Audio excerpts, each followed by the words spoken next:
apakah artis dan selebritis ini dapat menjadi representasi yang baik untuk masyarakat dan untuk bangsa tentunya, dan atau hanya menjadi alat untuk meningkatkan popularitas dari partai politik tersebut. Karena seperti yang kita tahu juga dalam kontestasi politik ada dua unsur yang mendukung gitu. Yang pertama adalah popularitas dan yang kedua adalah elektabilitas. Mungkin pertanyaannya itu cukup dari saya. Terima kasih. Gimana Mbak Arseti? Ya, mungkin menambah dulu dari pertanyaan Mas Afif tadi Ya. yang mengatakan bahwa selebritas atau pekerja seni atau public figure itu hanya sebagai vote getter. Tapi saya setuju karena bagaimanapun keterpilihan seseorang itu dilihat dari 3 hal. Satu, dikenal, disukai, baru kemudian dipilih. Nah kalau kita bicara vote getter itu kan public figure itu udah dikenal. Ketika dia dikenal, automatically dia disukai. Tetapi belum tentu ketika disukai dia akan dipilih gitu loh. Nah ini salah satu cara kalau Mas Feby mengatakan bahwa karena turunnya kita itu juga kah yang kemudian akhirnya masyarakat menyukai dan kemudian memilih pada saat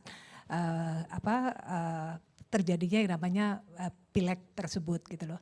Jadi memang saya sangat setuju ketika dikatakan public figure itu adalah sebagai vote getter. Kembali lagi itu adalah awal langkah pertama karena yang dibutuhkan oleh sebuah partai politik itu ketika memilih seorang public figure itu ya karena keterkenalannya itu. Dan kemudian mendulang suara yang banyak dan ketika dia terpilih kemudian dia akan menjadi wakil di mana tadi dikatakan Mbak Oki bahwa punya etos kerja yang memang memiliki tanggung jawab penuh. Kalau kata Mbak Kade, 30 tahun sudah saya ada di dalam panggung sebagai pekerja seni dan itu merupakan tanggung jawab besar saat sekarang ketika kami menjadi pelayan atau wakil dari masyarakat itu sendiri. Nah karena keterpilihan itu juga lah kalau tadi dikatakan Mas Miing, Kang Miing, Mbak Oki, di depan rumah sudah banyak masyarakat atau konstituen yang menunggu karena memang tanggung jawab kita di situ. Kalau kita masih jadi penyanyi mungkin Mbak Yanti ada di belakang panggung ketika dipanggil baru dia keluar.